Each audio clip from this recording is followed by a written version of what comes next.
Good morning and welcome to the 14th meeting of the Rural Economy and Connectivity Committee.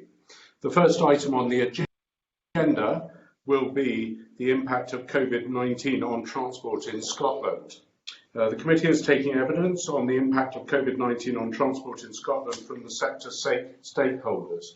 And I'd like to welcome Alex Hines, the Managing Director of Scotland's Railways, Robert Sampson, the Senior Stakeholder Manager for Transport Focus, Paul White, the Director of the Confederation of Passenger Transport UK, Gordon Martin, the Regional Organiser of RMT, Robbie Drummond, the Managing Director of Calmac Ferries Limited, and Paul Tetlow, the Policy Forum Convener for Transform Scotland. Before we move on to the questions, could I just remind you that as far as witnesses are concerned, I will queue in the witnesses after the questions. And if one of the other witnesses wants to add in, please remember to type R in the chat room so I can bring you in at the appropriate time. Just be careful, although you might not be able to see me, I can still waggle my pen. So I'd ask you to keep your answers short and succinctly. And I'm going to move to the first question, which is to Stuart Stevenson. Stuart. Thank you, Convener. I think my question is probably directed in the first instance to the operators of transport, although others will wish to comment. So perhaps first to Alex Hines. And basically, we're looking at a situation where public transport with the 2-metre rule is probably running with 10 to 25% of normal capacity.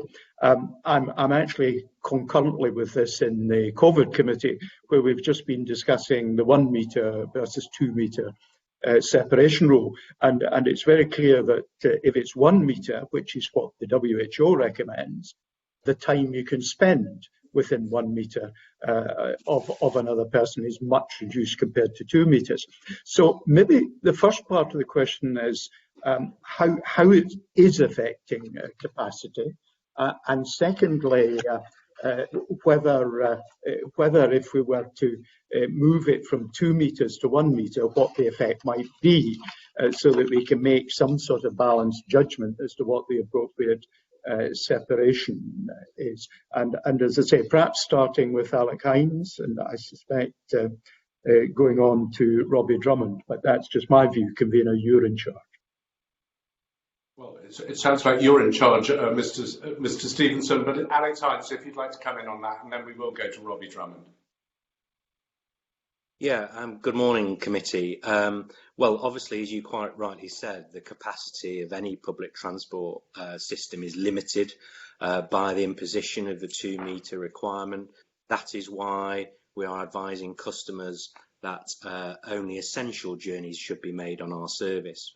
As you might imagine, we've done an evaluation of our network to see, with the 2-metre rule, capacity could be as low as 15% on a typical train if we apply the 2-metre rule. That is why we've developed our 5 rules for safer travel, which are the advice to the public if they need to make essential journeys on our services. You are absolutely right that if that requirement changed or was reduced, that would result in an increase in number of seats that we would be able to provide for customers. But that's clearly a matter for government. We're not public health experts. We will be followed by Scottish Government guidance. That's what we've been doing so far.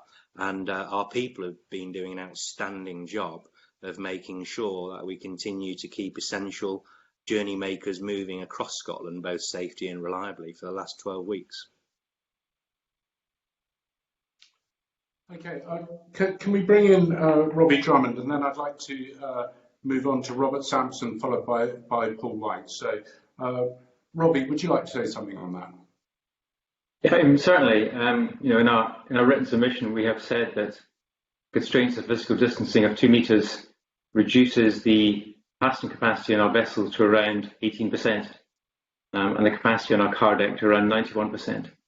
It is important to say that that will be different on our smaller ferries, where we have a different operation, and they'd be less impacted. So it is clear that physical distancing has a very major impact on the capacities that we're able to carry, which is why it's been so important that the guidance on essential travel has been clear. And I'd like to pay tribute to the fantastic work of our staff on the front line who've been maintaining that essential travel. Okay, thank you. Robert Sampson, you wanted to come in, and then I'm going to go to Paul White. Yes, thank you, convener.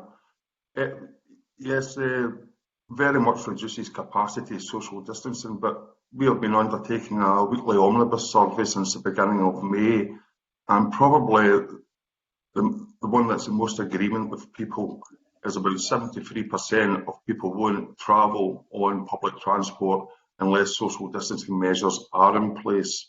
So whether it's 2 metres or 1 metre, there's an expectation out there that it's got to be clearly defined for passengers to manage their expectations so that they basically have the tools in place to make an informed choice, whether it's 1 metre or 2 metre. But the distinct message from passengers is that they expect social distancing measures to be in place for some time. Okay, perfect. Paul, you wanted to come in. Yes, thanks. Very much like the other transport modes, safety is paramount and we will follow government guidance. But yes, the 2 metre rule impacts on bus capacity by over 75% generally. It's interesting when you look at the World Health Organization and also examples like recently Spain, which has reduced, in fact, has relaxed social distancing rules in public transport completely now.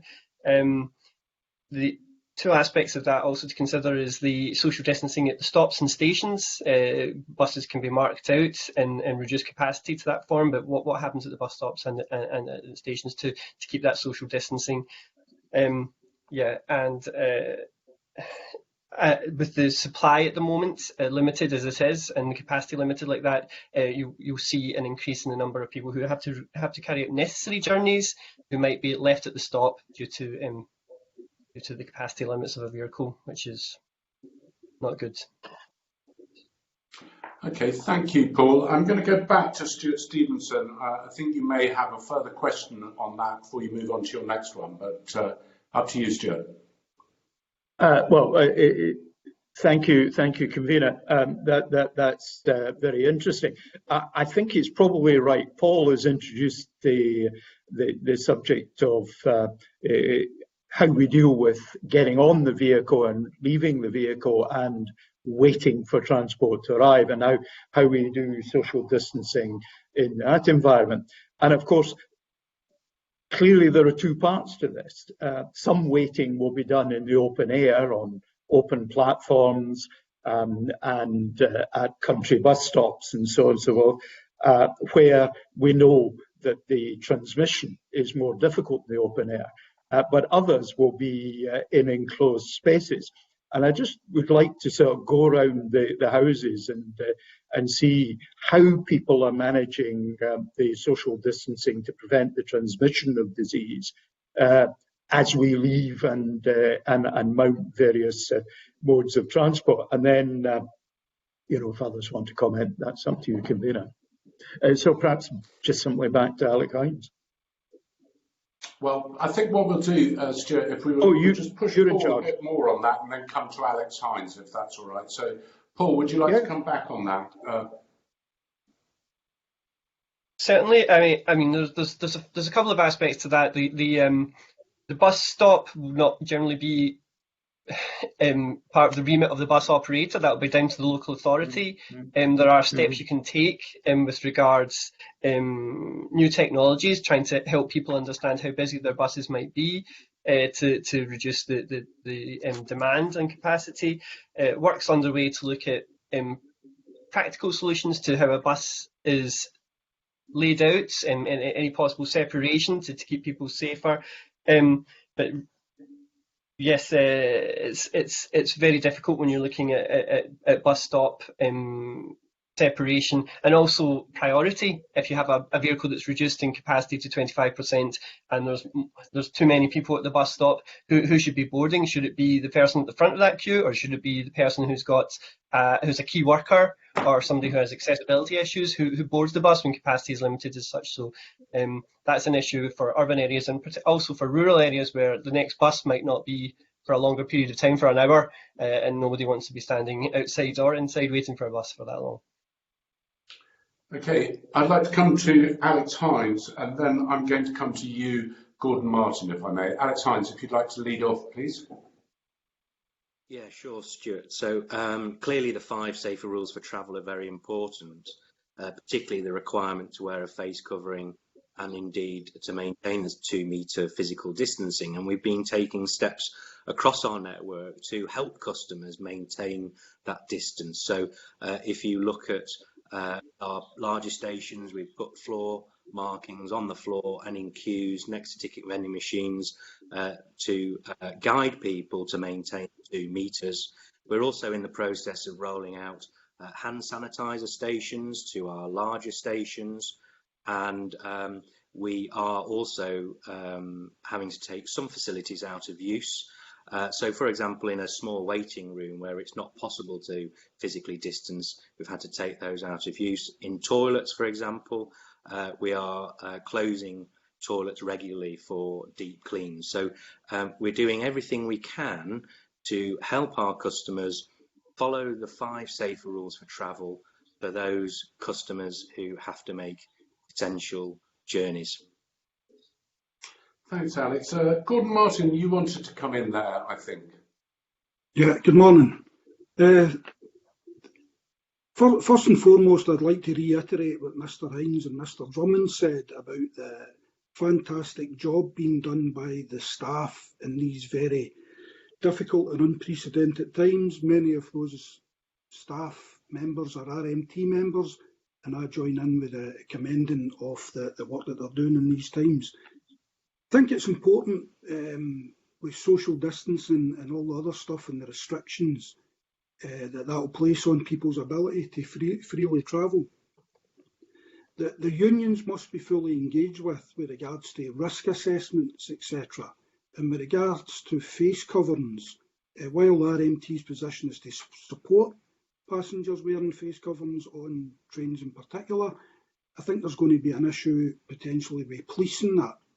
It's not our members' jobs to police that, and I don't know what additional measures Scotland's Railway or other operators intend putting in place to ensure our members don't end up in the firing line.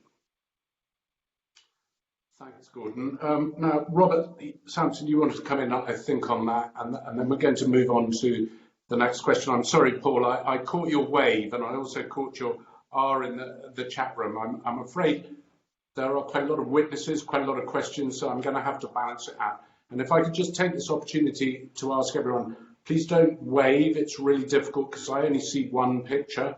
So if you want to come in, use the R in the chat room and I'll do my utmost to bring you in. Sorry, Paul, you failed on this one, but Robert, do you want to go on that? Yes, thank you. On the points that Paul and Alex made, very sensible, and the 5 rules you need to be followed. But there's other issues passengers need reassurance about as well, about the amount of touch points there is in a transport journey, trying to reduce them, and again, reassurance about the cleanliness regime that bus operators and all transport operators are putting in place. Those are issues as well. And the issue of, it comes across in our survey very high, is the provision of hand sanitizer. And it's good that ScotRail at the 20 top stations which carry about 90% of passengers pass through, will have hand sanitizer. That will be reassuring for passengers. Okay, thank you. We're going to move on to the next questions, and the first of the next group will be coming from John Finney. John. Thank you, convener, and good morning, panel. I'm wanting to maybe go a wee bit further on the willingness to use public transport, convener, and Mr. Sampson's alluded to the considerable research that his organisation undertaken. I'm grateful that it's shared with members. Now, I know that my colleague Richard Ryle has a series of questions on face covering, so perhaps with not taking that on board, I wonder, could I ask about the impact that the present arrangements might have on the long-term use of public transport, and how the panel think that these concerns might be addressed, please? Okay, thank you, John. Robert Sampson, do you want to come in on that to start with, and then I will watch to see who else wants to come in. Robert. Yeah, thank you. Yeah, about our survey shows about 40% of passengers or people will be wary of coming back to public transport. There's a greater degree of about 50% of the people willing to walk, cycle. People who are able to will be working from home, and those who have access to a car will use the car. So coming back to public transport in the longer term presents a problem, and no train and no buses commercially viable. Service is actually commercially viable just now. There's also an opportunity here amidst this crisis. Now, back in 2012, we produced a paper about the fare system on the railways, about it needs to be looked at and make it easy to understand, easy to use, good smart ticketing products for passengers. And there's an opportunity during this to attract people back and get trust in the public transport network to have an easy to understand, easy to use fare system. And not many people are using the system just now. To attract people back, have a total look at the system. And there'll be more need for such products as flexible season tickets going forward. The annual, weekly, monthly season ticket may have had its day to a certain extent. We're looking at new products. So there's an opportunity here to attract people back in the longer term by having a thorough review of the fare system as just one example. Thank you. Paul Wright, do you want to come in, followed by Paul Tetlow? Yes, the long-term impact of public transport. I think, as Robert says, it's difficult to know entirely, but it's likely that we'll face a long-term reduction in previous pre-COVID patronage levels, and that has a huge impact on bus and also on coach that provides a lot of vital rural services and home to school transport, but maybe the majority of their business is coach tourism alongside that, and the coach tourism offering is impacted incredibly by COVID. So those operators are really struggling, and you might find that has an impact on those people who are available to tender for supported services or to provide home to school transport. But we're also facing a loss in the momentum that was gathering pre-COVID to introduce bus priority measures through the Bus Partnership Fund or on the road to zero emission transport. So I think that's also a longer term impact, is how do we keep the momentum going there. We've seen, rightly so, the locking in of benefits of active travel and new bike lanes and walking and cycling. But we're likely to see an increase in car congestion as we come out of this, as people move from public transport to car. And the worry is that the public transport is squeezed in the middle and loses the momentum that we're seeing. We have a fantastic evidence base. That is one of the things that's come out of this, is we know how the speeds and reliability you can get from a bus if it's free from congestion, and we should be working to try to maintain that, I think, as we move out of this. Thank you, Paul. We'll move to Paul Tetlow. Paul. Yeah, if I could kind of support what both Robert and Paul have just said, but seek to broaden the context a little about overall risk. I understand where we are at the moment, and I understand people's concerns. But if we look at public transport alongside other modes of transport and the risk involved, we know from statistics that travelling by train is 20 times safer than by car in terms of likely to die, hundreds of times more safer in terms of likely to be seriously injured. Similarly for bus, it's much safer than by car. So there's this broader context to consider. And if, as Paul Wright's just said, we see a great expansion of car use, well, we'll get the other downsides of that. Local air quality deteriorating, people perhaps taking less exercise, so obesity and the diseases associated with that. So I just want to affirm that we might have a kind of short-term issue here, but we've got to look at the broader risk context. And I guess the other thing to say is where we are at the moment with this health crisis, it will pass. History tells us these events pass, and we've got to look beyond that and see what sort of transport system we want for the future and what sort of system we want to build. And we've got to be planning for that now. Thank you, Convener. Okay. Thank you, Paul. John Finney, back to you. John. Thank you, Convener. I'm conscious of time. Just a very brief one, and to build on Mr. Martin's comments about the safety of the staff, of course, is very important. I'm grateful for Mr. Hines for laying out the position regarding hand sanitizers. Hopefully that can expand a wee bit further. I wonder if the other operators could comment on the availability of hand sanitizers for their modes, please. Okay, I'm just thinking probably Robert, sorry, Gordon, no, probably Robert Sampson. If you want to start that off, and then I'll look for anyone else who wants to come in on hand sanitising. Robert. Yeah, as again, we're referring to our omnibus survey, 87% of people, there's an expectation of their possible transport operators to provide hand sanitizer. Some bus operations do have hand sanitizer on board, not all, so it is possible to actually do that. It's better to have it on the bus than at bus stops. And we haven't actually looked at the Caledonian and McBain, but I'd imagine that it is feasible to hand sanitizer on board as well for use of passengers when they're boarding or alighting the ferries. So it is something that can give reassurance to people coming back to public transport, the use and availability of hand sanitizer. Paul White, you wanted to come in on that briefly. Yeah, just very briefly, we're doing a risk assessment on various measures such as that, and including the provision of hand sanitizer. There are concerns around whether people boarding would congregate around anything that was positioned there and be within the 2 metres of physical distancing guidelines. Also concerns around the flammability or slip risk and things like that. So CPT is conducting a risk assessment with input from several member operators. So yeah, it is being considered. Thank you. Okay, thank you for that. No one else seems to want to come in, so I'll move on to the next lot of questions, if I may, which is from Richard Lyle. Richard. Thank you, Convener. Good morning, panel. My question is actually first to Alec Hines and then Robbie Drummond. To what extent do you think passengers will comply with the expectation that they wear a face covering on public transport vehicles and in stations? Do you agree or not that this should be made mandatory? Okay, Alex, Alec do you want Hines. to head off on that, and then we'll come to Robbie? Yeah, of course.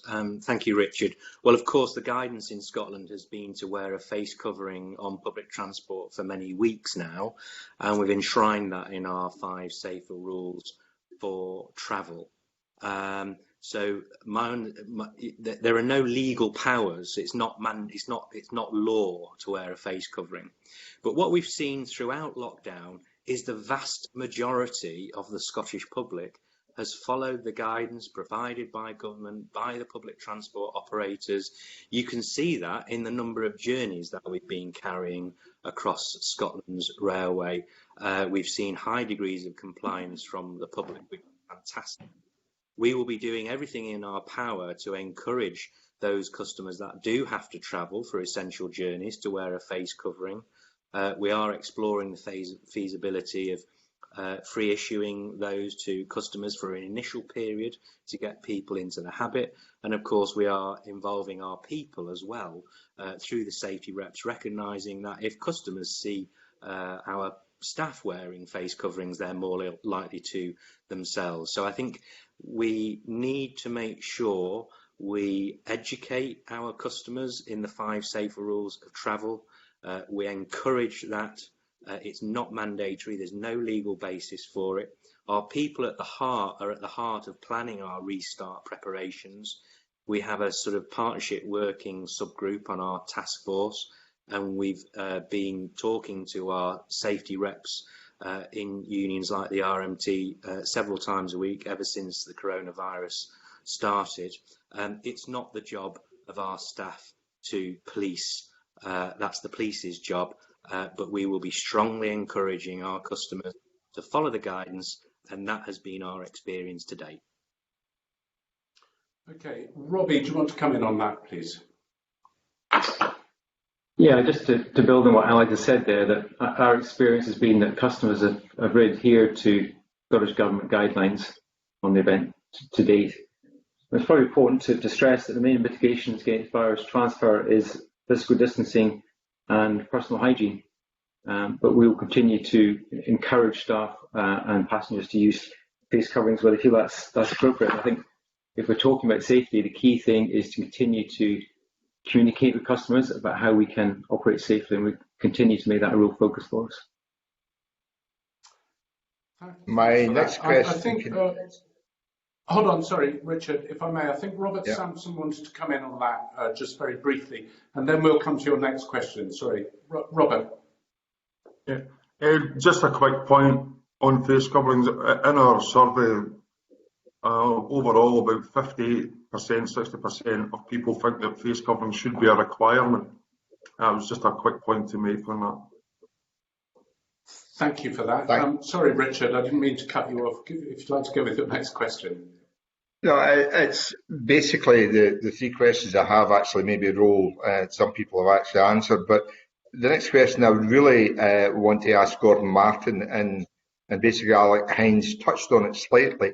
Are transport staff expected to take any action, such as reminding passengers of this expectation where they see passengers without a face covering? If so, do staff have any concerns? Do you have any concerns about taking such action? And would you be happy to enforce this mandatory wearing of face coverings, or do you see a problem? And that's to Gordon Martin. Off you go, Gordon.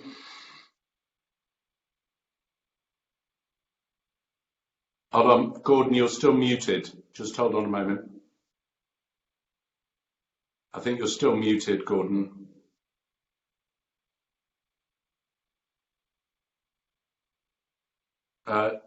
Right, Gordon, I think what happened is you touched the microphone, which remuted it after it had been unmuted. So don't touch anything. We'll organise it all for you, as it were. Gordon, we'd like to hear your answer on that, please. No, we're still not hearing you. Can you hear me now? You unmute yourself. Yes, you've unmuted it yourself. Well done. Okay. Gordon.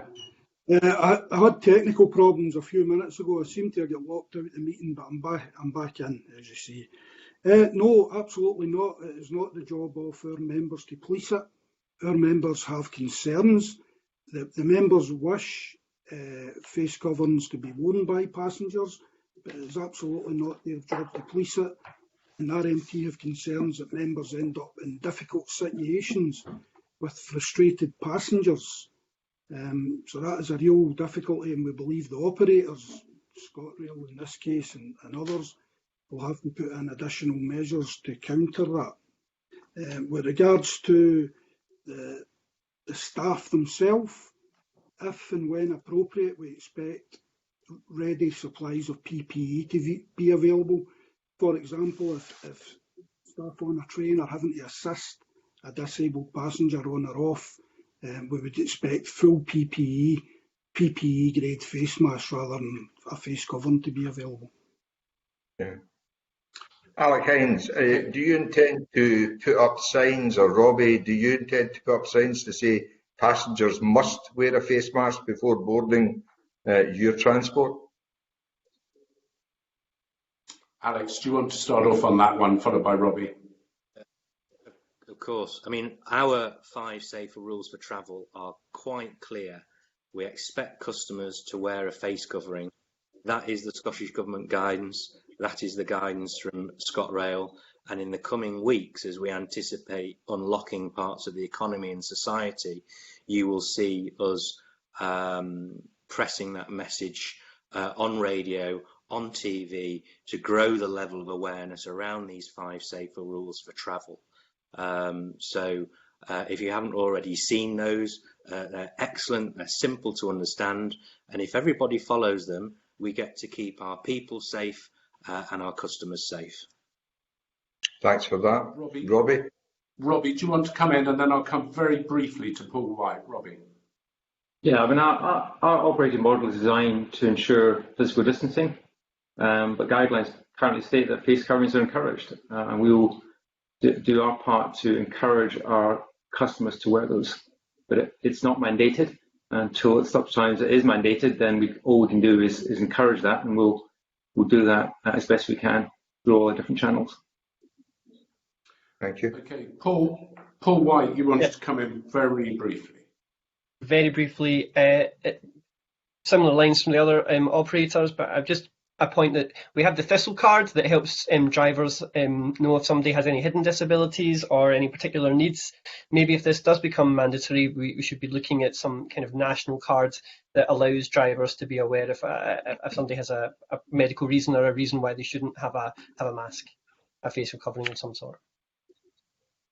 In the interest of time, Convener, the third question I have, and Alec Hines touched on it, said that ScotRail will be supplying face masks in the first instance.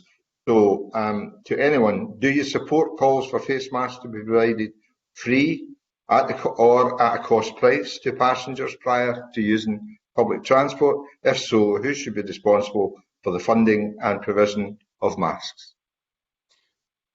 Okay, and Alex, just before we come to you, I think that I think I'd like to probably just come to Gordon Martin first, and then come to Robbie Drummond, and then Alex Hines in that order, if I may. Gordon, what do you feel about funding and provision of face masks?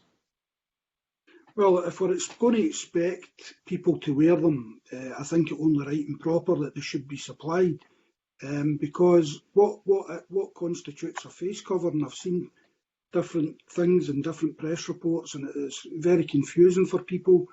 So if you're looking for people to use public transport, I think it's only right and proper that face masks should be provided, and provided by the operators or the Scottish Government, or a mixture of both. Thank you. Robbie Drummond, do you want to just comment on that before I come to Alex Hines? Robbie? Yeah, sure. I mean, we're clearly providing face masks for our staff, as you'd expect.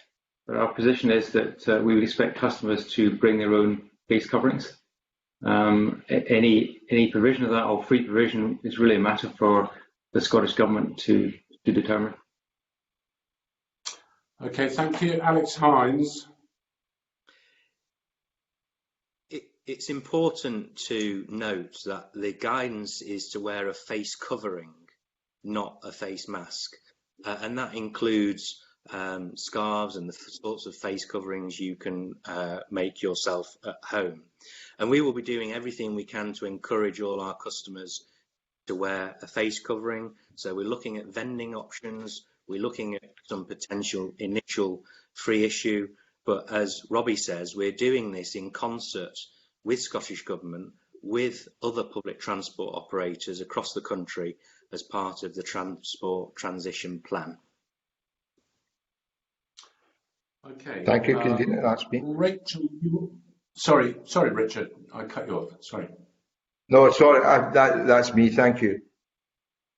Okay. Finished. Rachel, I think you wanted to briefly come in with a quick supplemental on that one. Can I just say, I think there may be mixed messages here. I'm not quite sure that I'm hearing. One person is talking about full and proper surgical face masks. Another person is talking about face coverings. I think there's some clarity needed there. But Rachel, I think you wanted to come in with a brief supplementary. Yeah, thanks, Convener. It was just about face coverings, and I think it was Paul Tetlow mentioned that we would need to look at exemptions. That's very true from a briefing that I received recently from Asthma UK and the British Lung Foundation, who surveyed 55% of their members who actually said that they would have breathing difficulties if the face coverings became mandatory. So it's just really a comment, Convener, if you'd like me to move on to my question. That would be helpful, Rachel. Yes.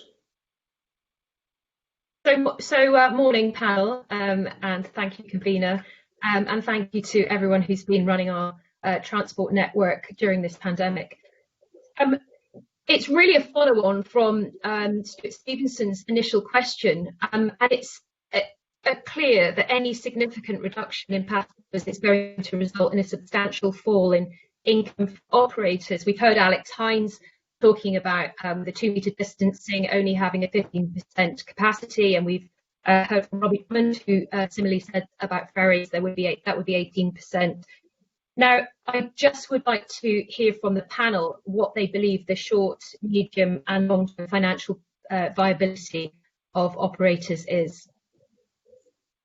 Thank you. And I think the first part of that question, perhaps Alex Hines, you could come and answer the first part of that, and then I'll maybe come to Robbie Williams and Paul White as well. So Alex, would you like to kick off, please? Yeah, of course. Well, we've seen a catastrophic loss of patronage as part of coronavirus as people have followed the guidance, and our revenue is down by around 95%. And it's for that reason that we have entered into what's called an emergency measures agreement, which sees the costs and the revenues of the railway in Scotland temporarily transferred back to the Scottish Government to secure rail services across the country for essential workers, and of course to secure the employment of our people. The rail industry in Scotland is a very large employer indeed. ScotRail is one of the largest employers in Scotland, and so it's quite clear that this has been really bad for business. So in terms of rebuilding, we need to make sure that people feel confident using the rail network in Scotland. Whilst the 2-metre requirement exists, and in the absence of a vaccine, that clearly will be challenging. We are worried that we might lose traffic from the railway, but I think if we do see a shift towards things like private car, people will quickly remember why they left private car in the first place and chose to travel by train, which of course over the last decade was the fastest growing mode in Scotland, and that's because it's relatively affordable, reliable and convenient, and those reasons for choosing rail, the fundamentals, won't have changed. And of course in the next 10 years, after we've dealt with the public health crisis, we have another crisis to deal with, and that's called the climate change crisis, and the railway in Scotland will be a big plank of Scottish Government's decarbonisation plan. Okay, Robbie Drummond, would you like to come in on that, please? Yeah, I mean, we're in the same position that as passengers have adhered to Scottish Government guidance, our revenues have dropped by more than 90%. We do have a contract variation in place with Transport Scotland in order to recognise the financial consequences on the ferry services. And we have assurance that this will allow us to continue providing our services into the long term. I think if you look at longer term, how you get out of this, we want to work with island communities and marketing organisations to encourage patronage back on the ferries and to islands where tourism is such an important part. I think there is an opportunity to encourage staycations and really build that tourism market into the future. And we want to support our communities in doing that. Thank you, Robbie. Paul White, and then I'd like to go to Mike Rumbles for a supplementary. Paul. Yes, unsurprisingly, our industry is much in the same boat as rail ferry. Revenue has dropped severely.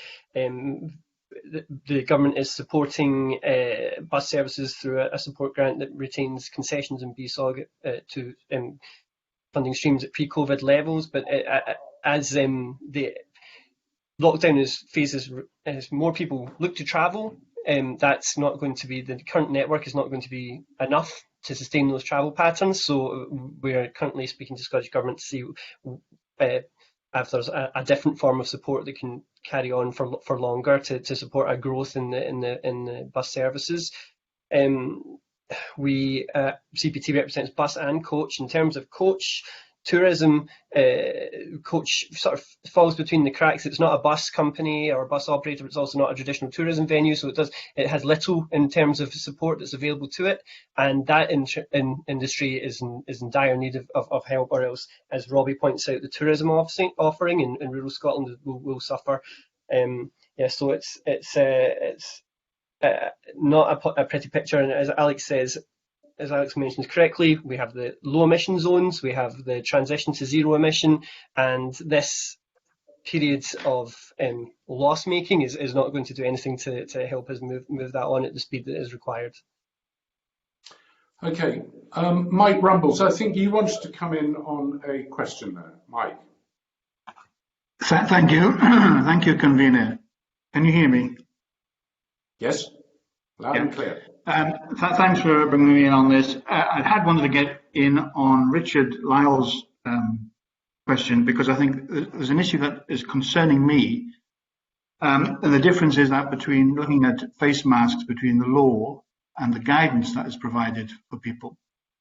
And I think if we go down the route, I think as Richard suggested, that we ask passengers that and say that they must wear a face mask, I think it will cause confusion and could actually cause some difficulties.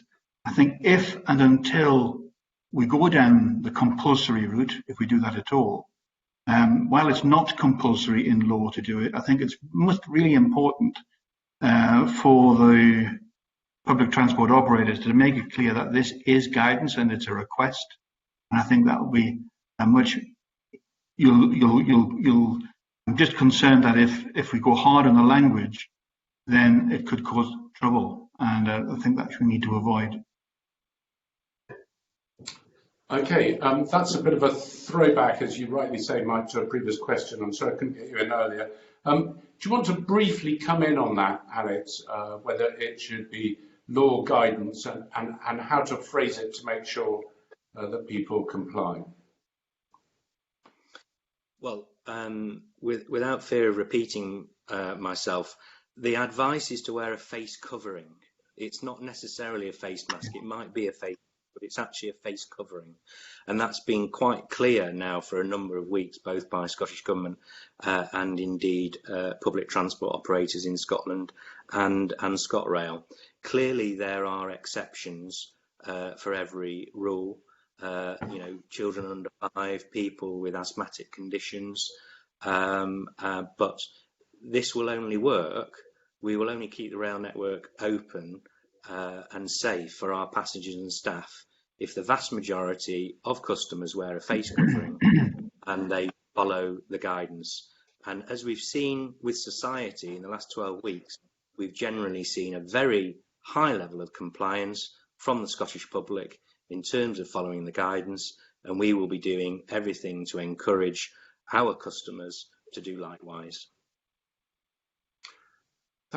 Thank you, Alex. I think that question has been answered quite extensively. Well, it wasn't my point. I'm tempted to move on to question 7, which is that is Rachel Hamilton's question that you wanted to ask, Rachel.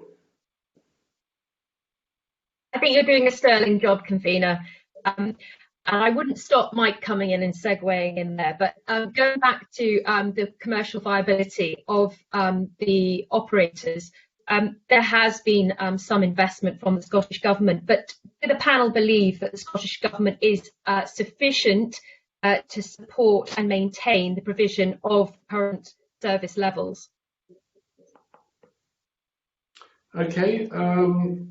I was just thinking possibly that Paul White, do you want to start off on that? Probably followed by Alex Hines and then anyone who wants to come in. Paul. Yes, government support is probably sufficient to maintain current service levels in certain areas of Scotland, but as we move through the phases of the release of lockdown, it will be insufficient. So that is why the CPT and bus operators are in discussions with Scottish Government to work out a different funding package that will allow for the ramp up of services. Given that the vehicle capacity is reduced by as much 75% or more, then we will need to provide a great number. 100% of pre-COVID network would only provide 25% of pre-COVID capacity. So we need to ramp that up, and that brings with it vehicle costs, fuel costs, driver costs. So that's why the government support that we currently are receiving will not be sufficient as that process moves down the line. Okay, Alex, do you want to come in on that? Yes, of course. I mean, I think Scottish Government stepped in swiftly and decisively in terms of the emergency measures we've had to put in place to secure rail services in Scotland and the employment of our people. That can't be faulted. And we're working closely between ScotRail, Network Rail in Scotland and Transport Scotland on what we're calling our Rail Recovery Task Force. We're doing that with very strong representation from the trade unions. We have a partnership working subgroup for that task force, and clearly restarting our operations, which we've already commenced, but most importantly, recovering our revenue is in the planning phase. So we've got a solid basis on which to build, and we're developing our plans to get back to some level of normality when the time is right and when the government guidance allows. But for now, of course, the rail network is only for essential journeys, and customers must follow the 5 safer rules for travel. Thank you, Alex. Robbie, I don't know if you feel you've got anything to add to that, or if the message is virtually the same. Robbie, do you want to come in, or are you happy? Yeah, I don't really have much to add. The cost of providing ferry services is covered under our contract, and Transport Scotland are meeting those costs. I think the challenge may come in a year's time or 2 years' time if the economy hasn't recovered to a certain extent, whether we're still able to operate the contract in the same way, and that'll be the challenge, is to make sure that tourism market does return. Okay, Gordon Martin, do you want to add to this bit, Gordon? Yeah, thank you. It's clear while we're in the midst of a health emergency, there is also the economic emergency to follow, and the early signs of that are already here with furlough and significant redundancies, I would think, in the pipeline across all sectors of industry. But certainly for the purposes of this committee, I would be expecting Scotland's Railway, CalMac and other operators to remember the hard work and dedication of their staff throughout the health emergency, and not to make them casualties of the economic tsunami. It's going to be very difficult. We cannot go back, Alec Hines is right, we cannot go back to the motorways being clogged up for 2 and 3 hours at the start of the working day and at the end of the working day. And the only solution to the environmental, the green issue, is public transport, and a longer term holistic view must be taken in all this, not to throw the baby out of the bathwater, so to speak. That's my view on it.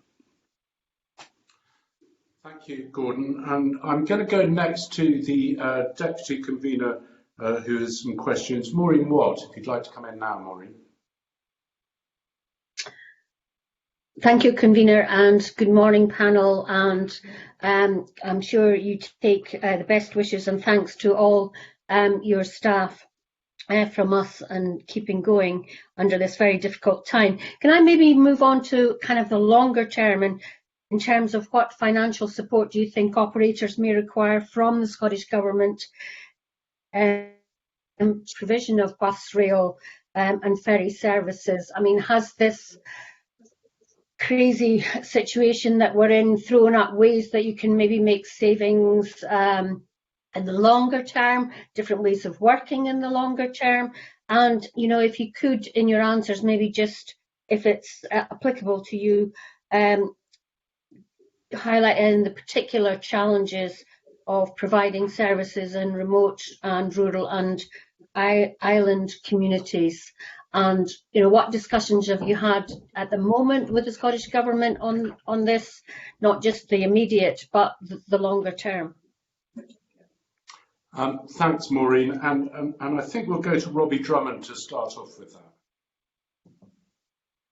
Yeah, thank you. I think, as I said, we're already covered under a contract for the financial consequences of COVID-19, but we are already looking with our senior team about how we can operate more efficiently. Is there ways we can do things differently, whether that's improving the customer journey and making that smoother and easier for customers, and how can we operate the rest of the business in a much more efficient way? So that is the work that we're already undertaking, seeing if there's different ways we can do that.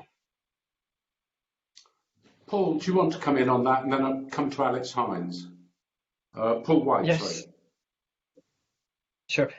Yes. How we operate, we'll be looking at that and looking for efficiencies. In terms of bus operation, I think most operators would like to think that they are running as efficient as a service as possible, and there's little of savings to be made in that form. In terms of government support and our asks, which I think was the question, we look at models such as has been introduced in England, where there is government maybe covers the difference in revenue cost cover model, whether or not that includes any element of profit that allows for investment in fleet or to meet LEZ standards is part of that discussion. And for our coach members, we have proposed a model that looks at many of these small family businesses that are based in rural Scotland, that allows them to mothball their fleets effectively to 2021, where the summer tourism season might start again, and we might see some growth in tourism, to allow them to survive until then. Otherwise, they face closure, and as previously mentioned, that will have an impact on home to school and those kind of vital rural socially necessary services. Okay, Alex, I'm going to come to you next, followed by Paul Tetlow. Alex. Yeah, so I mean, obviously ScotRail is in receipt of subsidy pre-COVID, and all of the things being equal, COVID will mean that there's a greater draw on the public purse, and so as railway managers, we need to do whatever we can to get back our rail market when the time is right. We need to make sure that we're behaving as a good and efficient operator, so the economic impact on the public purse is minimised, and we're already working on that. And then in terms of rural and remote communities, we're continuing to develop our scenic products. We've been continuing to roll out our new intercity trains despite coronavirus. We've got some really exciting plans for cycle carriages, which we'll be rolling out later this year to build on the active travel boom, but also on tourist centres like Fort William, for example. And I think in the rail industry, we need to do our bit to make sure we are operating as efficiently as possible. So to give you an example, on rail enhancement schemes, which are undertaken by Network Rail, we have an aspiration to reduce the cost of those by around about 15% by reducing the time and expense of actually developing these projects. And all the while, during coronavirus, even though construction on enhancement projects has actually been paused, we've been working away in the background on all the projects we will be delivering in the next few years, the Levermouth branch, for example, and we stand ready to play our part in the economic stimulus which will inevitably follow the end of the public health crisis. Okay, thank you. Paul, we'll come to you, and then I'm going to come to Gordon, and then I'm going to come back to Maureen. So, Paul. Oh, thank you, Convener. So just a suggestion in terms of a more efficient transport network, greater integration between the modes must surely be a way forward, both in terms of ticketing and physical integration, so that the different modes act as a whole, and the public transport offering is seen as a whole, not different parts. But I think a key point to make as to why it's really important that public transport continues to be funded and fully funded is a social justice issue. 30% of households across Scotland do not have access to a car. In the big cities, it's much greater than that. And those people have suffered most during this period here. where car drivers have been able to drive for food shopping. In fact, the testing centres were set up for car drivers to go to them without thought to those without a car. So there's a big social justice issue come out of this. And I think we should learn from that and learn the importance of public transport because of that. And then, of course, there's the government's transport hierarchy, where sustainable transport modes sit at the top of the hierarchy. So that very much is about public transport and active travel. And if I could make a kind of final point, just to back up what Alex said earlier, we will pass through this phase of the health crisis, but the climate change crisis is there, hasn't gone away, will be ever more pressing. And what we've learned from this is that government will listen to scientists, listen to their advice, listen to their warnings and health experts, and the public will respond to that.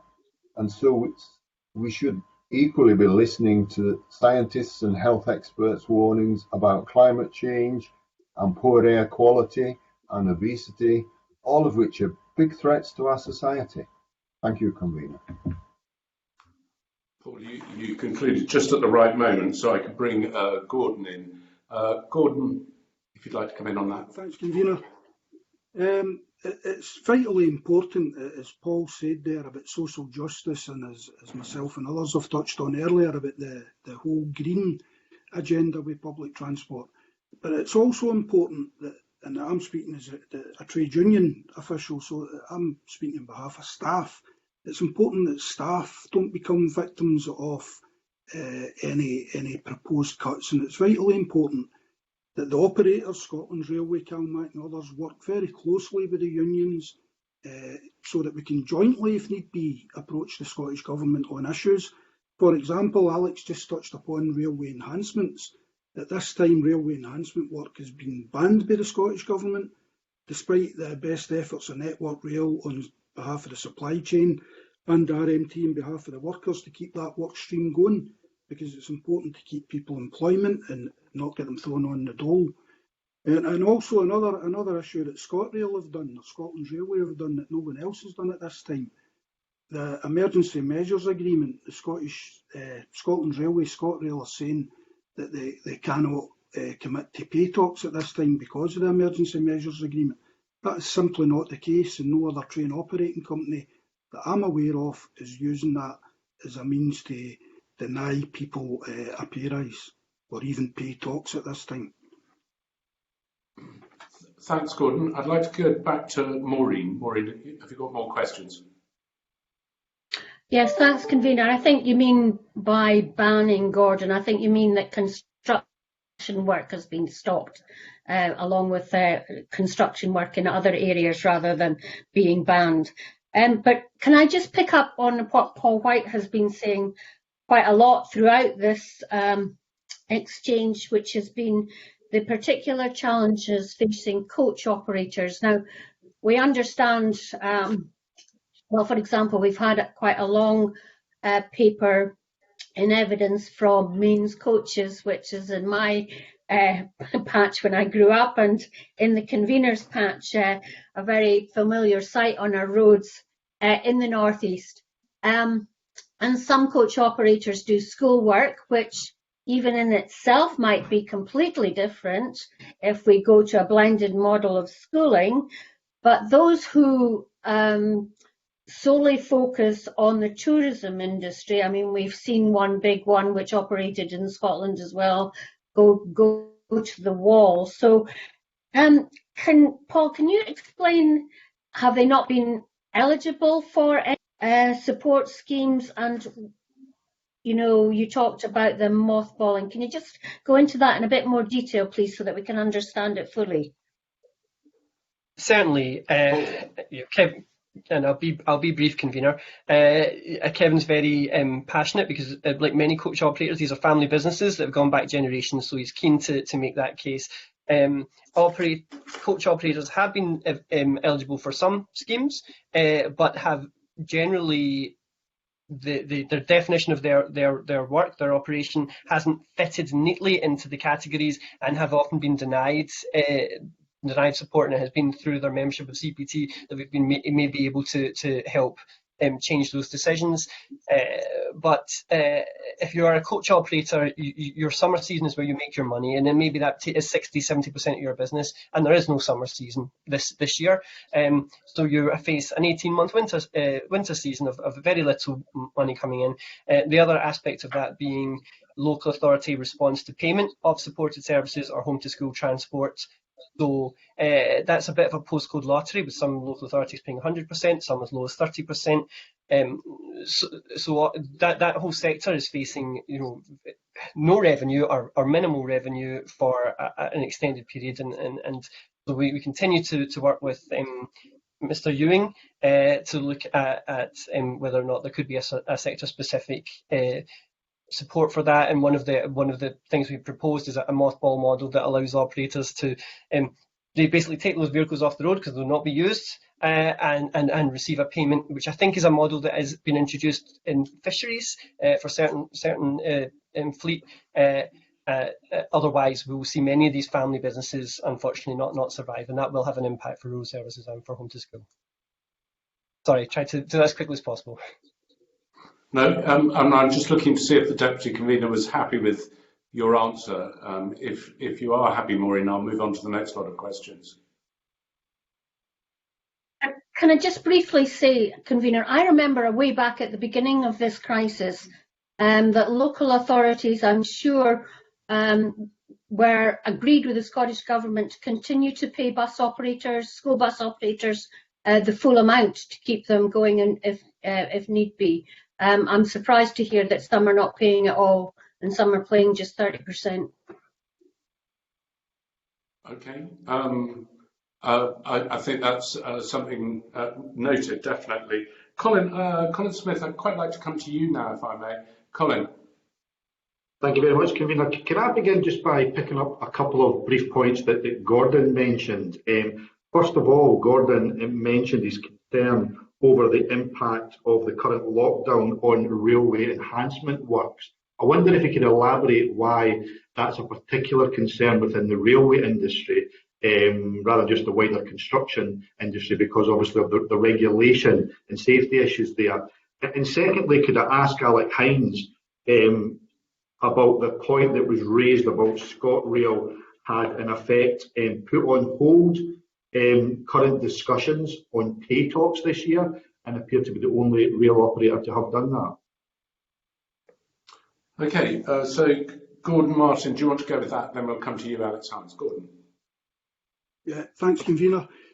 Railway enhancement works have been lumped in with the construction sector building site type activities, while rail renewal works have been deemed as critical infrastructure and are going ahead pretty much as planned. The problem with rail enhancements is that they fall into the same rules and regulations as the rail industry. It's not quite as easy just to put things back a week or two in the railway.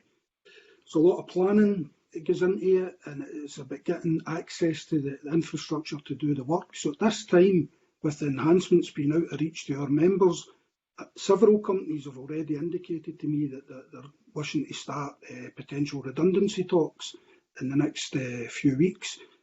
Whereas our contention is, we've worked very closely with Network Rail and the Rail Systems Alliance Scotland. We've got site control mechanisms in place that are second to none in any industry, with the full input of myself and RMT safety representatives.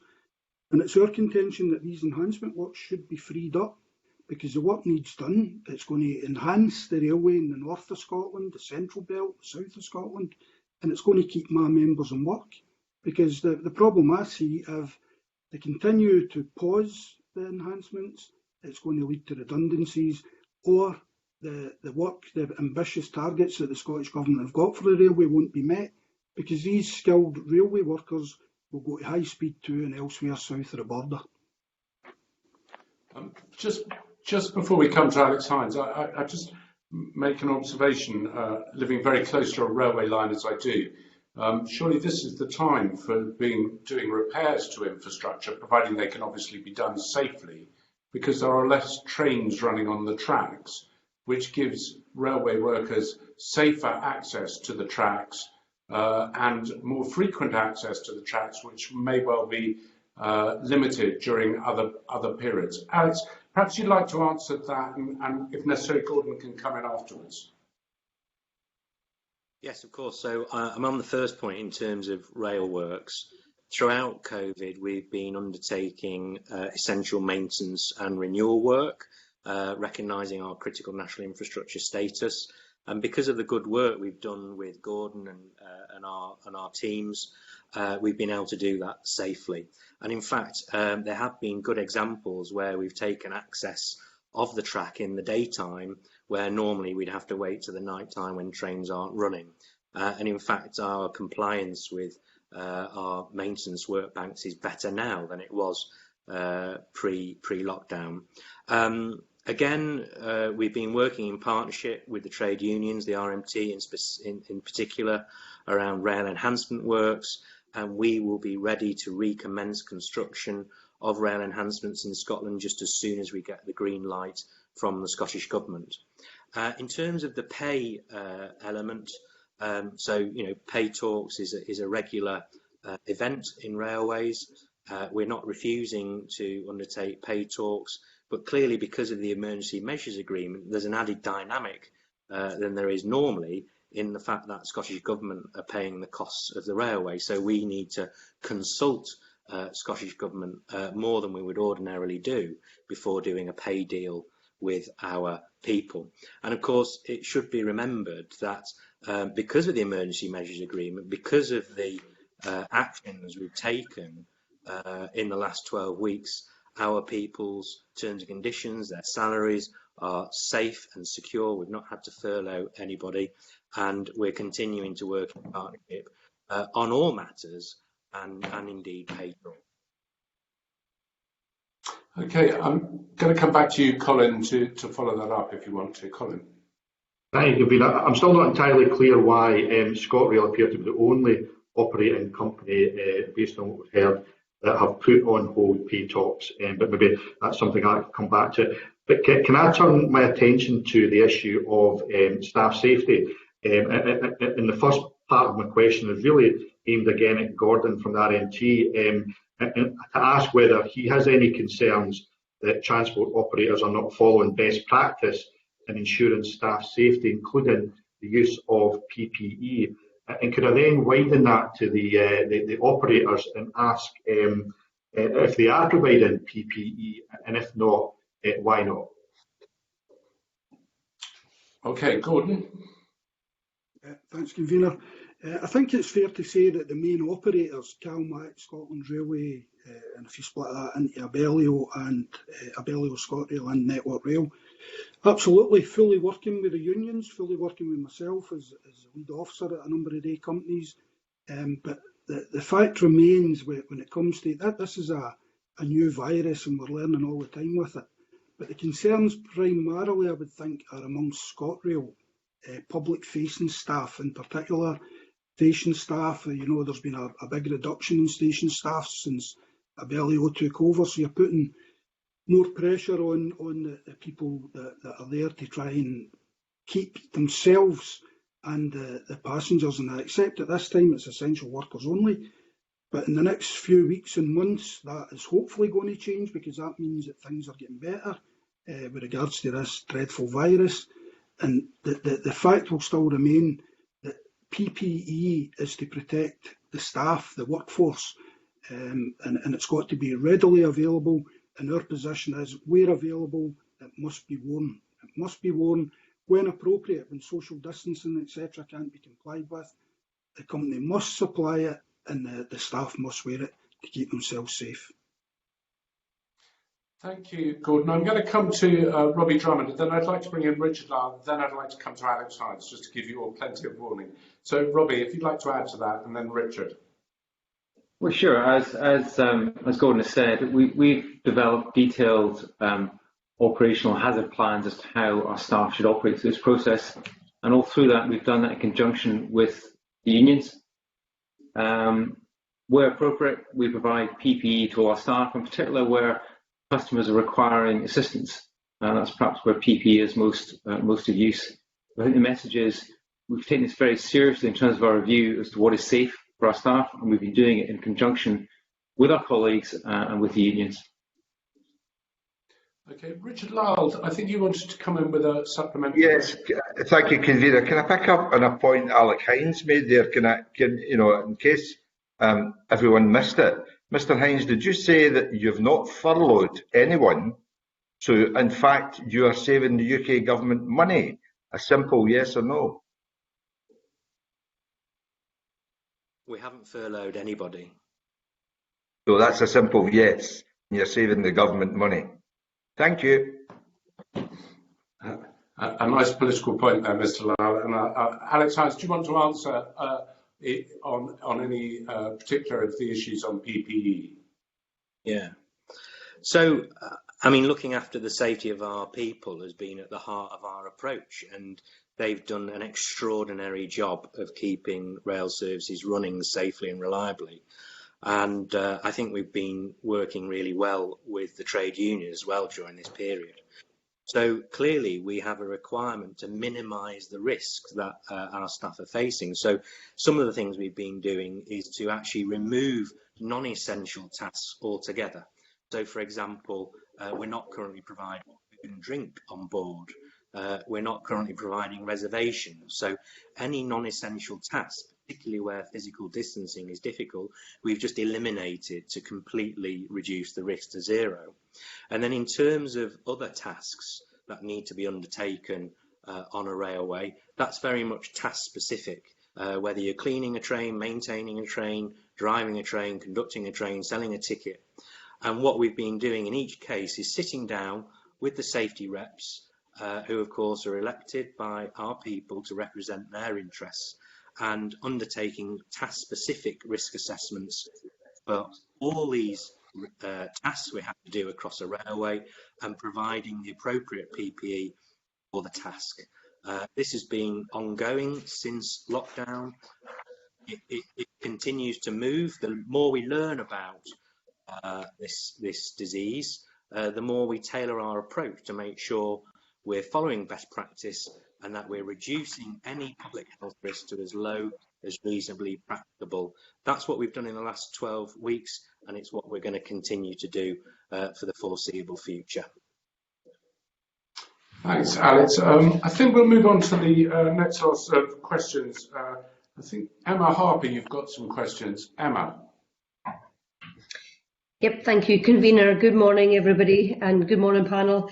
I'm interested in issues around the funding that the Scottish Government have put in place for the Spaces for People programme, which allows local authorities to develop temporary walking and wheeling and cycling infrastructure. And I'm aware that there's calls for the temporary to be made more permanent.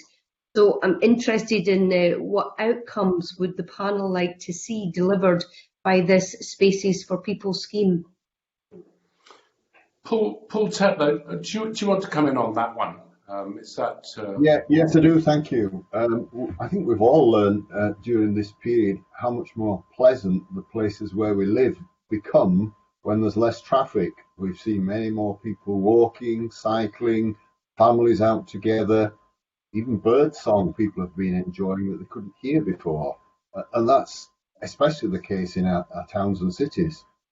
So we absolutely must not miss this opportunity and let things go back to normal. So I think the temporary measures that the government have funded and that the local authorities are putting in place are absolutely to be welcomed, but they must not become just temporary. There must be a stepping stone to such permanent measures.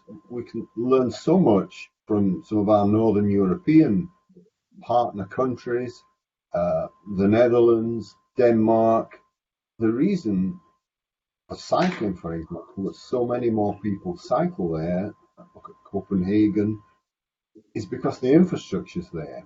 The weather isn't necessarily better. It rains there, believe me. I've cycled there, I've cycled in the rain there, I've cycled in the wind there. It's infrastructure. And so I absolutely think, not just temporary measures should be made permanent so that we all have a better place to live and work and have our leisure. and we're healthier into the bargain. Thank you, Convener. Okay, just to throw a spanner amongst the works, I'd like to bring in Colin Smith, then followed by Paul White, and then I'd like to bring in Robert Sampson. So, Colin, if you'd like to come in briefly with a supplementary, and then I'll go to Paul and then to Robert. Colin. Thank you, Convener. It's just following up the point that Paul Tetley made there. The £30 million for spaces for people, temporary measures, has been taken from the £50 million fund places for everyone. So that just leaves 20 million for permanent schemes. I wonder if Paul Tetley has any comment on concerns over the fact that obviously that's money coming from permanent schemes being spent on temporary schemes, no matter how welcome those temporary schemes are.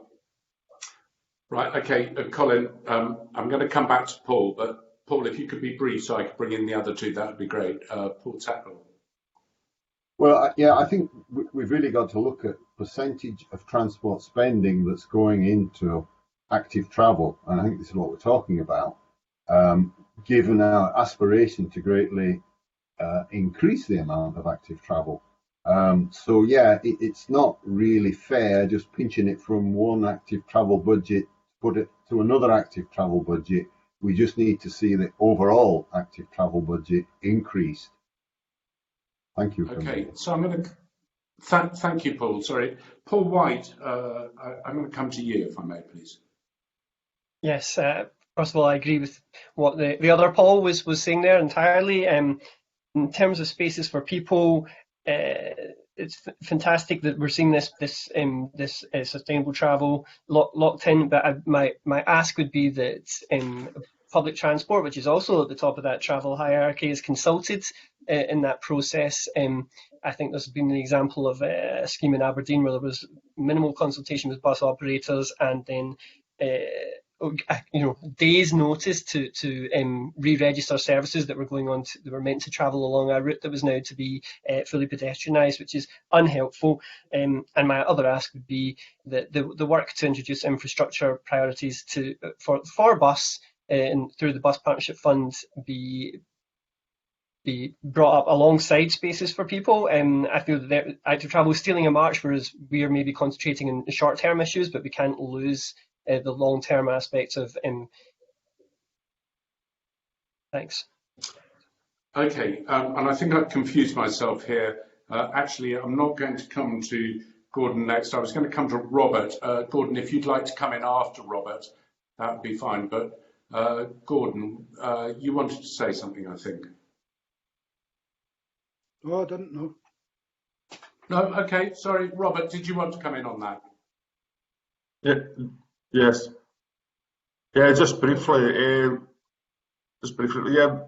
the public appetite there is there for active travel. 27% more people are considering cycling, 40% walking where it's possible. So where these temporary measures can be made permanent, it would be a long-term benefit, and it would also work in concert with the National Transport Strategy hierarchy for active travel as top of the pyramid. So it could be a win-win out of this crisis, encouraging active travel and by making temporary permanent wherever possible. Okay, perfect. Emma, you wanted to follow up on that, I think. Yes, thank you, Convener. I mean, part of the issue of whether we're moving from one budget to another or it's stealing from active travel to fund other active travel, the whole point of these measures are implemented to deal with the public health crisis and to save lives. And I think we really need to be focused on that as well.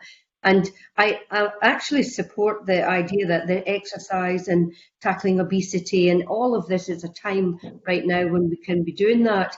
And earlier, Alex Hines mentioned the issue of adapting carriages for cycle carriages. And that's interesting to know, because I'd like to hear a wee bit more about how we are adapting the infrastructure to like the trains or the buses to cope with more bicycles.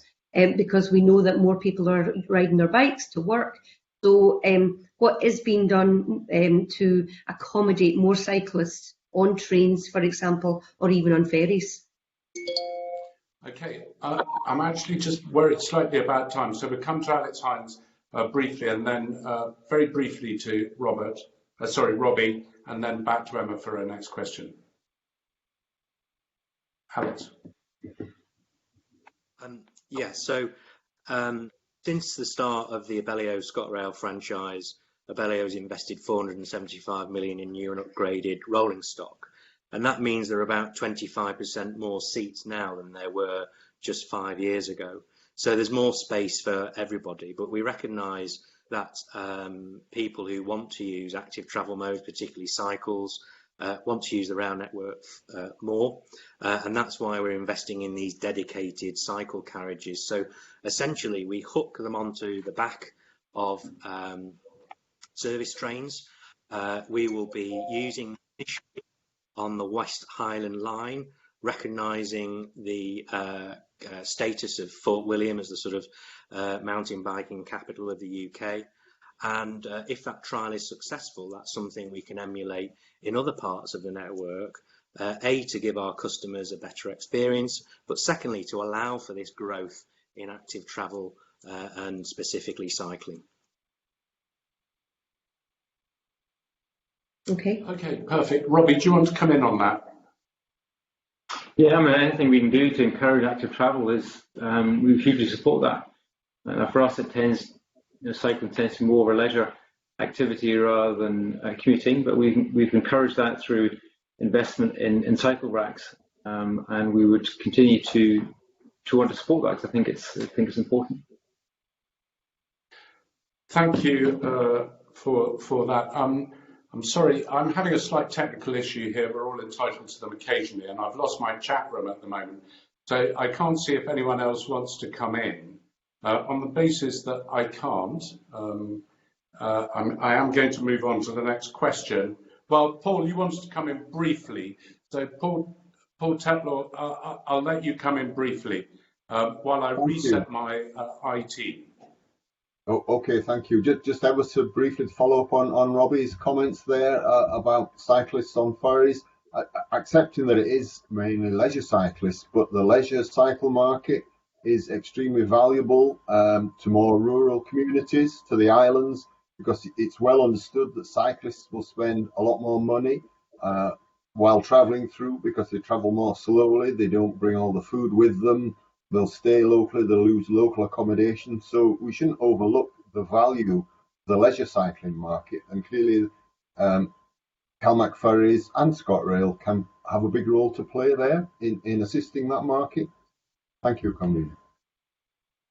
Okay, thank you for that. And Emma, if you're satisfied with those answers, if you could just nod just at the moment, because thank you for agreeing with that. And I'm going to move on to question 14, which is in the list of long questions we have with Angus MacDonald. Okay, thank you, Convener. We may have touched on this briefly already. However, given that many governments are only now slowly loosening restrictions on travel, there's very limited evidence available on how people are choosing to travel after lockdown, although we have seen some evidence from China which suggests there were problems after lockdown restrictions were eased. And now, clearly, any significant switch from public transport to car, as we saw in China, could have major effects on road traffic levels. So, can I ask the panel if they expect to see any significant shift from travel by public transport to private car, and if they do, what impact this might have on public transport operations? Thanks, Angus. I'm going to go to Paul Tetlow to start with, I think, on that one. Paul. Well, as other speakers have said earlier, if we do, we've been on a good path towards encouraging people to switch modes, to walk more, to cycle more, to take public transport more. But if we now take a lurch backwards from that, well, there are all sorts of consequences. There's obviously congestion issue, but there are health impacts from poor air quality within our cities, people taking less exercise, because it's kind of well understood that people who use public transport are likely to take more exercise. They're likely to walk to the bus, to the train, walk at the other end of the journey. So if we've got to have this long-term view as to what challenges we're facing in the future. It's climate change, it's local air quality, it's health issues. And so we absolutely must have in place strategies to ensure that the transport hierarchy going forward is the one that we aspire to. So measures will be necessary and will have to be taken. And some of that is reallocation of road space to create more space for buses, dedicated dedicated bus lanes, perhaps priority at traffic lights for buses, so that the bus is seen as competitive with the car in terms of journey times, and some of that is reallocation of road space for more active travel. So we mustn't lose sight of all these measures that we understand very well are necessary. As I've said before, and to repeat myself, this short-term issue, and historically it will be a short-term issue, will pass. And we must get back to where we were going forward in terms of transport priorities. Thank you, Convener. Thank you. I'm going to come to Paul White next, because I think you've got something to add on that.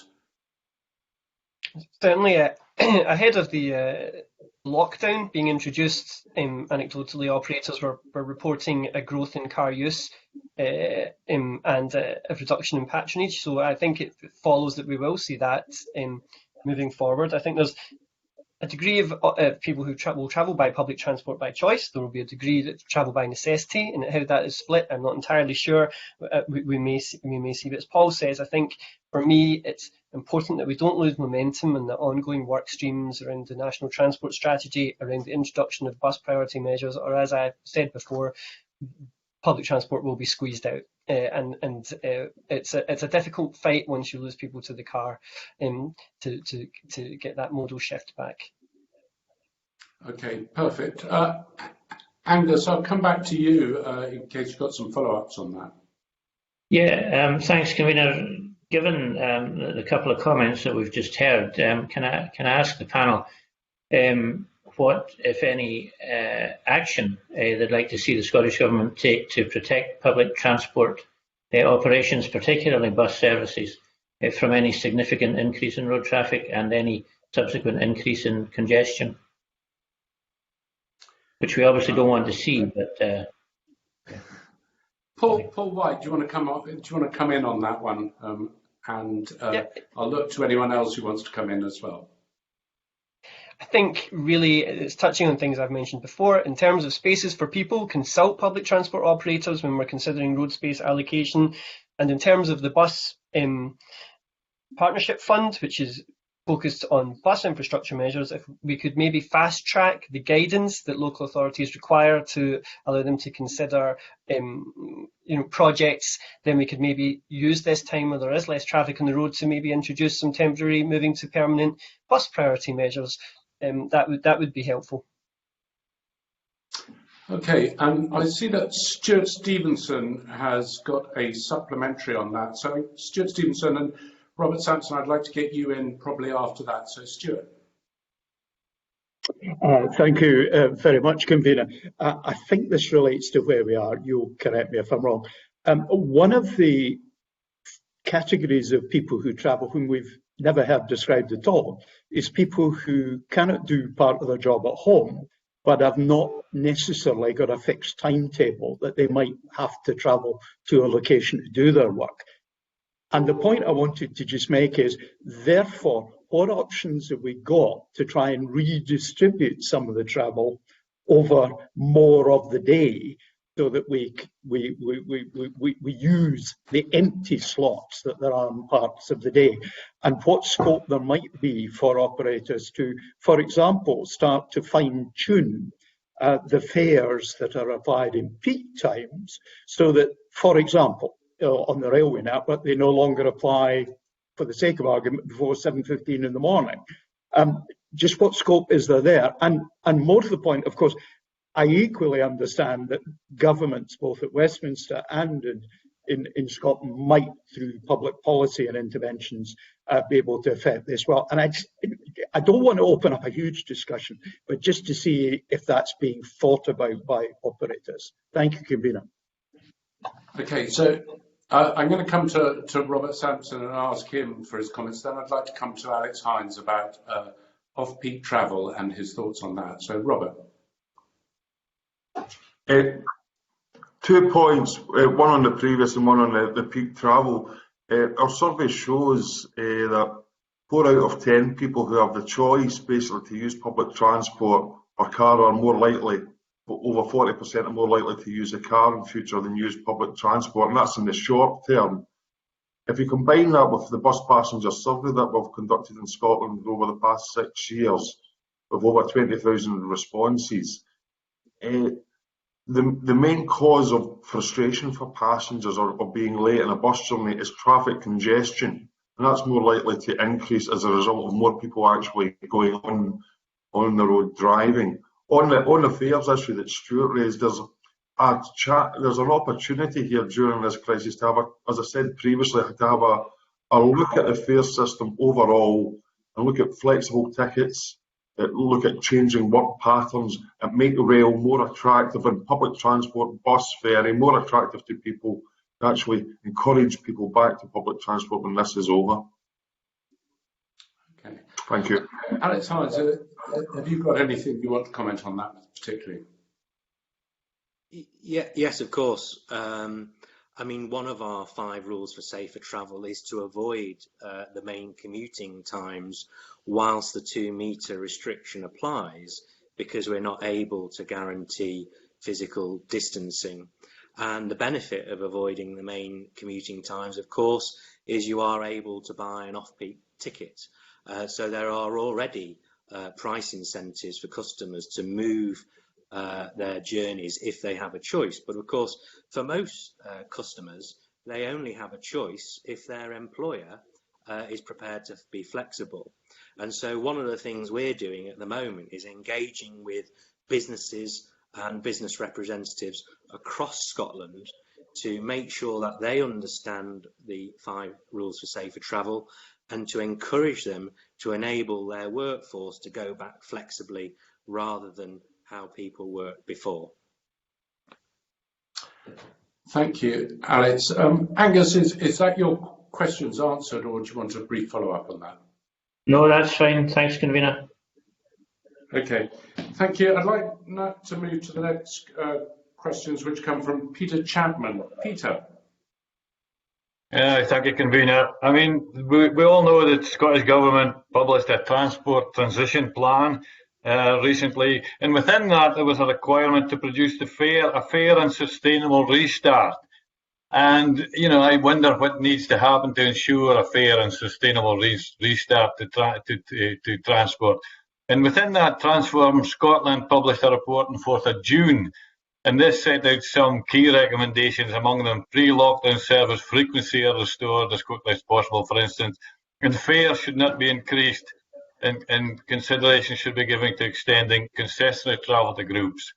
Now, I just wonder what the panel has to say about some of these proposals and how they would see a fair and sustainable restart to our transport system. Okay, I think what I'm going to do actually is just come to Alex Hines just to start off with at the moment. So I'll come to Alex Hines and then I'm going to go to Robert Sampson. Alex Hines. Well, I mean, the first point on fares, of course, is rail fares in Scotland are regulated by Scottish Government, and there's no changes to those fare regulation limits. And indeed, off-peak fares here in Scotland rise more slowly than inflation, so they're actually getting cheaper in real terms. Clearly, at the moment, our network is for essential journeys only. We're planning very carefully the restart. Next Monday, we adjust our timetable again to operate around 60% of the services and about 70% of the capacity, because clearly we need to add seats in advance of demand. So we're working very closely with Scottish Government on making sure our customers get the service that they need and expect for essential journeys. And then your point around sustainability is is a great one. 75% of the journeys made on the rail network in Scotland are already green. And we look forward to Scottish Government publishing its decarbonisation action plan, which will see the decarbonisation of the passenger railway in Scotland by 2035. And throughout lockdown, we've been continuing to work behind the scenes on the rail industry's response to that. So when we see the decarbonisation action plan from Scottish Government, the rail industry in Scotland will be ready to respond to the climate change crisis when the public health crisis has gone. Okay. Robert Sampson, do you want to come in on that? I don't know if you caught all the questions. Yeah, I did. Yeah. Just a quick point on it. Across every transport mode where we ask passengers what's your top priority for improvement, is value for money of the product. That's linked to both the fare and the quality provided, and linked to a point that's been made about the climate change agenda that's still going to be here after this crisis. We've got to attract people and keep people on public transport, and value for money, and having a look at the fares across the board and making sure it's fair is absolutely essential. And just now, where the message is that to avoid public transport where possible, the people who will be using it will be making essential journeys, key workers, and the fare system has got to be transparent for them just now, and no increases over the short term. Thank you. Okay, Peter, I don't know if you want to follow up on that, or whether Robbie Drummond feels he ought to come in on off-peak travel. Is there anything on? Is any ferry travel off-peak? And no, again, our fares are set by Transport Scotland, but there's no peak or off-peak travel. But it's probably worth making the point that road equivalent tariff has significantly reduced the cost of travel by ferry from where it was 3 or 4 years ago. Okay, Peter, do you want to follow up on that? Yeah, I would ask Robbie Drummond to give us an idea how he intends to ramp up his service going forward, because there is obviously a huge demand going to be to get more and more people onto the islands if we start to unlock the tourism industry, for instance. And how is he hoping to cope with that, and how is he going to ramp up service in the meantime? Yeah, I can respond to that.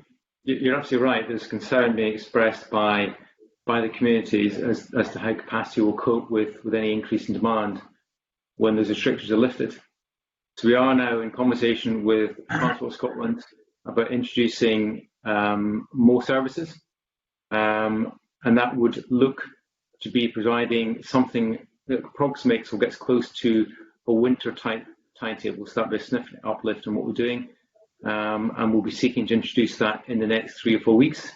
And the activity now is to consult with communities to make sure that meets their needs, but also to consult with our colleagues in our staff and union to make sure that we can actually deliver what we said we're going to do. So that's how we're looking to deliver more capacity. I think if you look at that, if demand approximates a normal winter-type demand, so that will facilitate islander travel and commercial travel, then that's something we'll be able to cope with.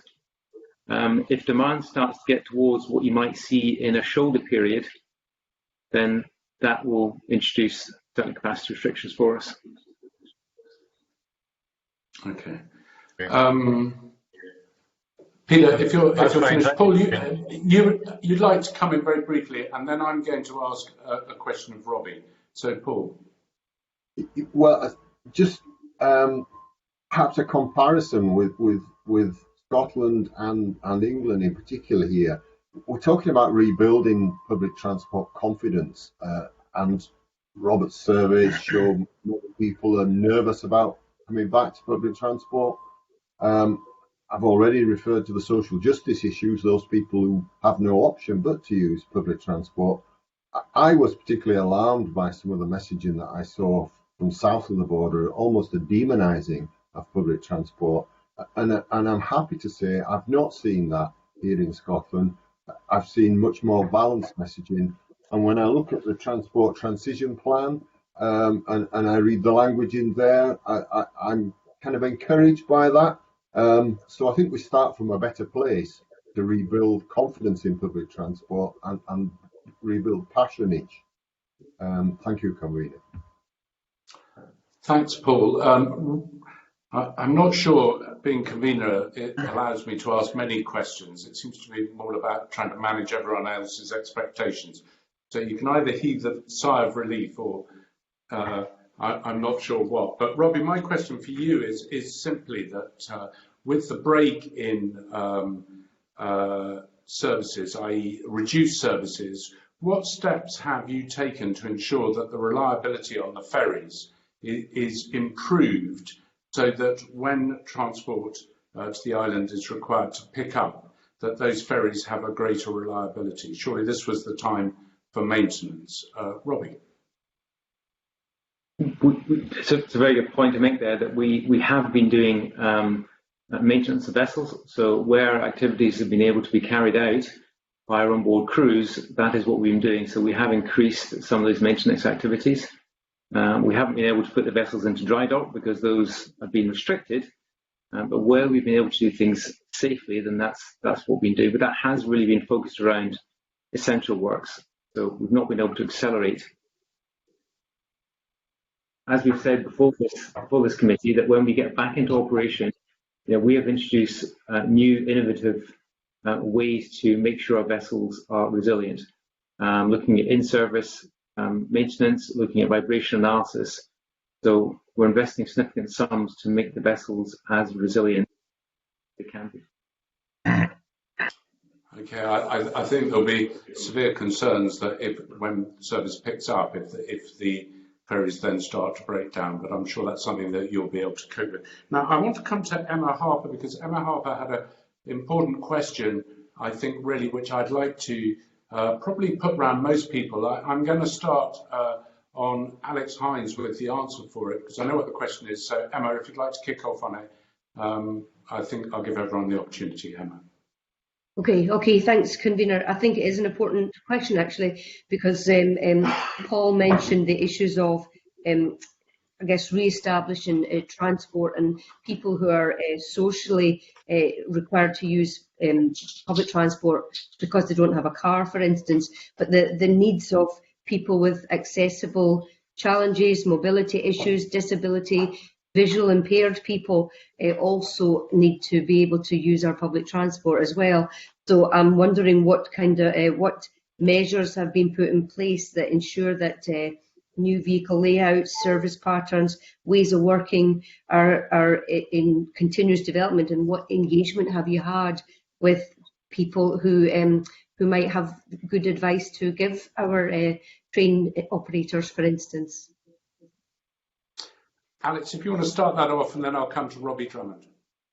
Yeah, thank you, Emma. Well, obviously, people who have different needs, particularly people with reduced mobilities and disabilities, and also hidden disabilities, already play a big part in helping designing our products and services already. So we have a dedicated accessibility forum where we get people together and we consult them on changes that we're making.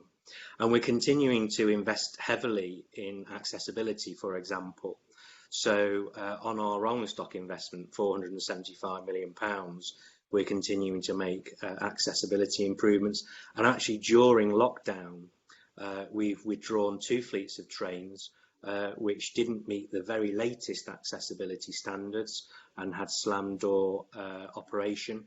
Those trains have now been withdrawn from service. So when customers return to the railway and we're able to welcome non-essential journeys back to our network, they will actually see a network which is more modern than the one we left behind.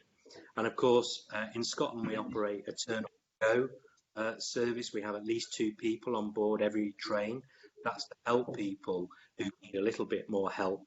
And our mobility assistance service is still working normal. Customers don't have to book. They can turn up and travel, although we do encourage people to book for that added layer of confidence.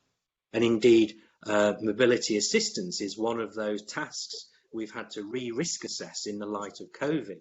And in fact, our people on the front line have to wear a face mask while undertaking a task because physical distancing isn't possible. So the needs of all our customers have been at the forefront of our thinking, and we continue to engage with organisations like the Mobility and Access Committee across Scotland to make sure that Scotland's railway remains open for essential journeys, irrespective of your individual needs. Thank you, Alex. Robbie Drum, followed by Paul White. Robbie. Yeah, it's really important to us that those passengers who need assistance are able to access our services and their journey can be as smooth and easy as possible. And we consult with a wide range of bodies about the sorts of measures that we could put in place. We have a very comprehensive boarding process, so customers are able to phone up in advance and make sure that we're ready to give assistance, or indeed they can turn up and we'll still be able to give those assistance. And as Alex said, we have reassessed those procedures through COVID-19, and some of them have been redesigned, but we're still able to offer full assistance to our passengers who require that, either for them phoning in advance or as they arrive at our ports. So, we're confident that we're doing everything we can to make our journeys easy and accessible for passengers who need that support. Thanks, Robbie. Paul White, followed by Robert Sampson. Paul. Yes, very much like the other modes, we have been assessing the risk attached to various aspects of accessibility and mobility assistance. In terms of the point of boarding that Robbie picked up on there, the bus stops are clearly not the responsibility of the operator, so that's something that probably needs to be looked at in the priority of people who have accessibility issues to the front of a queue, if there is the possibility that the bus is full or near full. But yeah, we're doing all we are. There were concerns around a wheelchair space might be within 2 meters of the driver, and that's another aspect of the risk assessment work that we're doing and engaging with the Mobility Access Committee for Scotland in doing so. Thank you very much, Paul. Robert Sampson, followed by Gordon Martin. Robert. Thank you, Convener. We've sent a checklist to all bus operators and all train operators about reassurance to passengers that includes those with accessibility concerns, and we have went back with all the train operators, and I'm pleased to say that ScotRail and Caledonian Sleeper are fully compliant with what we've asked in terms of reassurance for passengers who have accessibility concerns. We're still to do the final check with the bus operators, and we're sharing those results with the Mobility and Access Committee for Scotland. But just now there is a high level of reassurance just now during COVID-19 that's been taken. Thank you. Thank you, Robert. And the final contribution will be from Gordon Martin. Gordon. Thank you. I'm looking forward to the brave new world as outlined by Mr. Hines a second ago, because disabled campaigning groups approach the RMT on a regular basis about mobility problems, whether it be on staff stations or on parts of the network that are covered by driver-only operation. There is no guarantee that a ticket examiner will be able to assist, and I know they can phone ahead, but what kind of country do we live in 2020 when disabled people have to phone ahead to ensure assistance to get on and off a public service? Simply not good enough in my view. Gordon, thank you very much. And that probably is as far as we can go on that subject. I hope, Emma, that's answered your questions. I'd like to take the opportunity of bringing this agenda item to a close. I'd like to thank all the witnesses for coming and giving evidence virtually to the committee. I think we virtually survived, which was a good thing. And for any people that didn't get in to answer the question or ask the question that they wanted, I will virtually apologise. I am sorry if I didn't get you in, but thank you very much. The committee is now going to move on to the second item on our agenda, which is the consideration of 2 negative instruments, which have been detailed on the agenda. I would say that no motions to annul have been received in relation to these instruments. And I believe that Stuart Stevenson, you may wish to make a comment on these instruments. Stuart. Thank you, Convener. I just wanted to make a comment on the seed fees amendment. Clearly, it's a mix of some fees going down, a number of fees remaining the same, and in one case, one going up by 8%. In the current move from international sourcing of foodstuffs and, of course, the raw materials that create foodstuffs, seeds, we're in a very different world, I suspect, from the world over which this particular instrument has been developed. And I've just got a simple ask that we consider writing to the government simply to provide more information for those parts of this SSI that make increases. Because reading the materials in front of me, I wasn't very clear that I understood what the effect in the changed world might be of those areas where we're increasing fees. And I just thought it might be appropriate to ask the government to lighten my darkness, and I suspect that of other colleagues. But that is not a barrier to my supporting this SSI proceeding on the normal timetable. Okay, thank you very much, Stuart. And because that matter's officially been raised, I'm going to declare an interest that I have in a farming partnership and may use some of the seeds that are described in there. But my question is, does the committee wish to follow Stuart Stevenson's suggestion to write to the government to ask why those rises are appropriate in relation to this instrument? Rachel Hamilton, I think you want to come in. I just would like Stuart to clarify why the briefing that we received doesn't explain why the seed increase percentage is being implemented, because it seemed as though all the monies weren't collected last year, and the briefing actually gives a statement as to why there has been an increase. Okay. We could, Stuart, do you want to come back on that? Yes, I see you raising your hand. It was purely for clarity. My interest was not so much in the why as what the effect might be in the changed circumstances of the increases. But, you know, that's a matter for committee and for yourself. Okay, well, there seems to be a general agreement that I'm seeing to question that. As suggested by Stuart. And on that basis, would the committee be agreed that, well, I put it the other way around. Can I propose that the committee doesn't want to make any formal recommendations in relation to these instruments unless anyone disagrees? Does anyone disagree? No.